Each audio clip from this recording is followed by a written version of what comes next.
Si on se tient à la lecture du titre du rapport 105, nous ne pouvons que nous réjouir de le voir à l'ordre du jour ou à l'ordre du soir, devrais-je dire, vu l'heure. Faire rire, ça fait pas de mal. Alors, la sécurisation des abords des 470 écoles marseillaises est un sujet urgent, important et compliqué.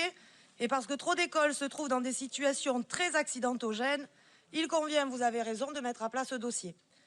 Cette mission sera longue, parfois même difficilement solutionnable dans certains secteurs de la ville, comme au Martégot ou à Château-Gombert, mais elle est primordiale pour la sécurité de nos petits.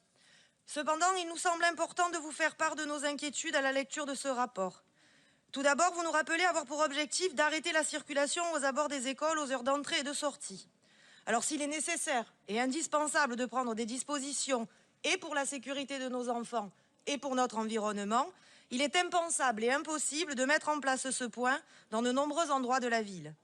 Impossible de fermer les axes routiers à proximité des écoles car aucune solution de stationnement n'est possible à proximité, et impensable car couper la circulation, comme à Saint-Mitre par exemple, à des moments de la journée dans des zones qui sont déjà saturées, ne ferait qu'aggraver les problèmes actuels.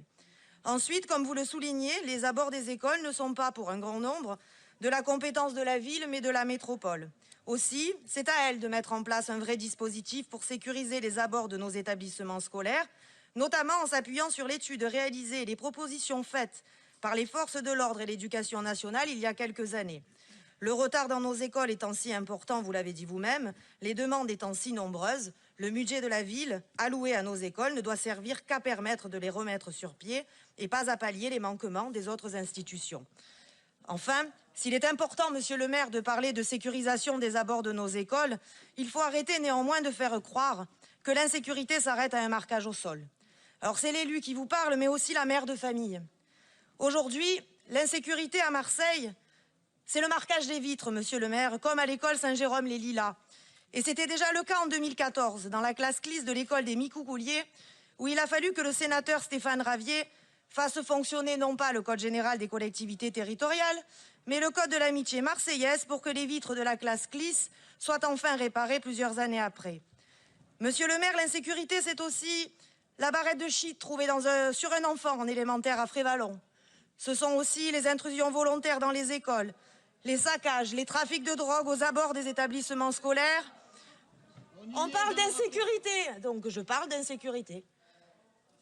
L'insécurité, donc, c'est les tirs d'armes à feu, le militantisme islamiste qui vise les enfants, et en particulier les filles et de plus en plus jeunes. L'urgence, elle est là, monsieur le maire.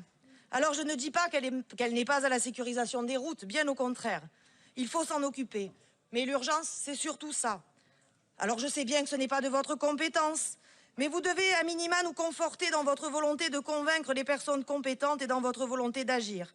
Pour conclure, nous disons donc bien évidemment oui à la sécurisation des abords des écoles, mais par les institutions compétentes. Et enfin, parce que la sécurité ne s'arrête pas à des ralentisseurs, nous vous demandons de saisir le préfet afin de rétablir l'ordre et la sécurité aux abords de nos établissements scolaires. Je vous remercie.